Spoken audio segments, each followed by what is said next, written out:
d'être avec nous ce soir. Je m'appelle Jadis Lembo, je suis d'origine congolaise et je serai la modératrice ce soir sur cette conférence, qui est une initiative de la communauté congolaise afin de traiter et de discuter du rapport MAPI. Donc voilà, je vais vous présenter les différents intervenants, enfin mes collaborateurs, qui sont Chancel Soki, Jean-David Santer et Augustin Mukamba ce soir. Est-ce qu'on se présente individuellement? Du coup, j'ouvre la marche.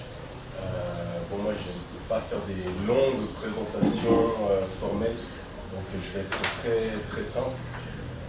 Jean-David Santer Chibamba, 27 ans, congolais, fier de l'être, et puis bien déterminé à faire tout ce qui est en mon pouvoir, c'est-à-dire individuellement pas grand-chose malheureusement, mais en tout cas tout ce qui est en mon pouvoir pour faire en sorte que notre pays aille un peu mieux. Voilà pour moi. Je vais faire aussi autant simple que mon frère. Je m'appelle Chancel Soki, 30 ans, congolais. J'ai aussi cette volonté de vouloir faire en sorte que mon pays, qui est le Congo, avance et que tout simplement on puisse aujourd'hui, il puisse aussi s'autodéterminer, entrer dans une dynamique qui lui correspond et que clairement on puisse sortir de cette situation. Merci, moi je suis Augustin Mukamba, congolais, suisse, employé postal, syndicaliste, activiste, tout ce que vous voulez. La volonté, l'idée ce soir, c'est voilà, qu'on puisse parler un peu du Congo, de certaines situations, que les gens peut-être entendent, mais n'ont pas cette connaissance. On ne va pas aller vraiment dans la profondeur, mais on va essayer, tant soit peu, d'expliquer ce qu'on peut expliquer, de dire ce que nous connaissons. L'idée, c'est vraiment un esprit de dialogue, échanger entre nous. Voilà brièvement. Comme je l'ai dit en introduction, on va quelque peu traiter et discuter autour de ce rapport, le rapport mapping. Je vais commencer par quelques questions auxquelles mes collaborateurs vont répondre aujourd'hui. La première question sera, parce que voilà, on parle de ce rapport mapping, mais finalement, qu'est-ce que c'est ce rapport mapping? Sur cette question. Alors, qu'est-ce que le rapport mapping, en essayant de faire ça de manière assez brève et simple? Le rapport mapping, c'est un rapport qui a été publié en 2010 par une commission d'enquête des Nations Unies. Qu'est-ce que ce rapport il raconte? En réalité, il relate les nombreux crimes et les nombreuses exactions qui ont été commises au Congo entre 1993 et 2003. Pourquoi est-ce que ce rapport il est extrêmement important? C'est parce qu'en fait, il met en lumière l'implication de beaucoup d'acteurs dans les exactions qui ont eu lieu au Congo, qui ont encore lieu au Congo malheureusement aujourd'hui. Et quand je dis les acteurs, les multiples acteurs, il s'agit des acteurs à la fois nationaux, c'est-à-dire les personnes congolaises qui sont impliquées dans ces événements, mais également les acteurs étrangers. Parce qu'il faut savoir qu'il y a énormément de personnes qui ne sont pas congolaises, qui viennent des pays voisins, qui sont impliqués dans ces violences-là. Donc, ce rapport, c'est également, il est également important parce que c'est un élément central en fait pour comprendre et aborder la question des droits de l'homme au Congo. Parce que ce rapport permet de comprendre que le problème de la violence en République démocratique du Congo en fait dépasse les limites même des frontières nationales et implique en fait énormément de gens, des acteurs vraiment multiples qui eux ont tous les intérêts à ce que la situation de violence et de chaos perpétuel continue. Donc voilà ce que je peux dire sur le rapport mapping. Je ne sais pas si quelqu'un veut. Peut-être qu'avant d'aller vraiment dans la profondeur, il serait quand même important que nous parlions de l'historique. On entre dans le contexte. Les rapports mapping n'est pas tombé du ciel comme ça. Il y a eu quelque chose. Et c'est quelque chose-là a ses enjeux. Tout est parti, je dirais, de 2014, proprement dite. Non, qu'est-ce que je dis?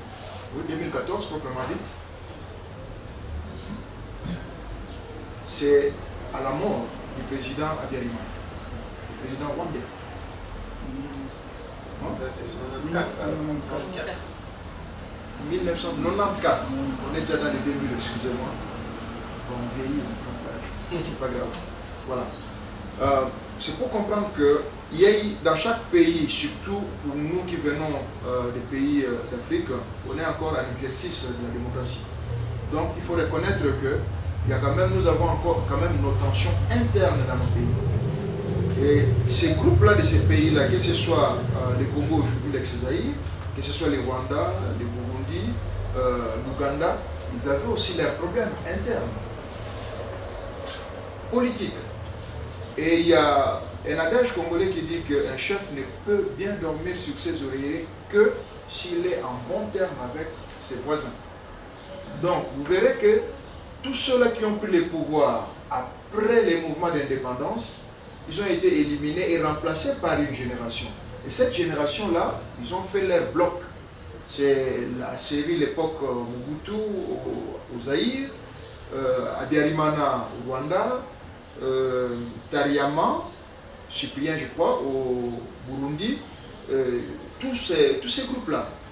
Alors, bien qu'il y ait des pressions internes entre eux, le Congo, l'ex-Zaïre, avait aussi ses difficultés pour asseoir la démocratie. Hein? Ce sont des éléments que vous retrouverez après dans ce rapport-là, qui a des témoignages de certains partis d'opposition qu'on a recueillis pour justement compléter ces rapports. Au Congo, nous avions nos problèmes. Au Rwanda, ils avaient leurs problèmes. Le Burundi, moi je ne peux pas parler des problèmes de Rwanda ici, ni de Burundi, mais c'est connu. Alors, il s'est fait que l'élément déclencheur, c'était justement le crash de l'avion du président Habyarimana en 1994. Et dans ce crash-là, il n'y avait pas que le président Habyarimana, il y avait aussi le président burundais, le président Tariama, qui était dans l'avion. Donc c'était vraiment un choc pour cette partie-là, pour ces deux pays-là. Profitant de l'instabilité et des conflits internes, ça a déclenché ce que ça a déclenché au Rwanda. Il faut le dire qu'ils n'ont que 3 ethnies.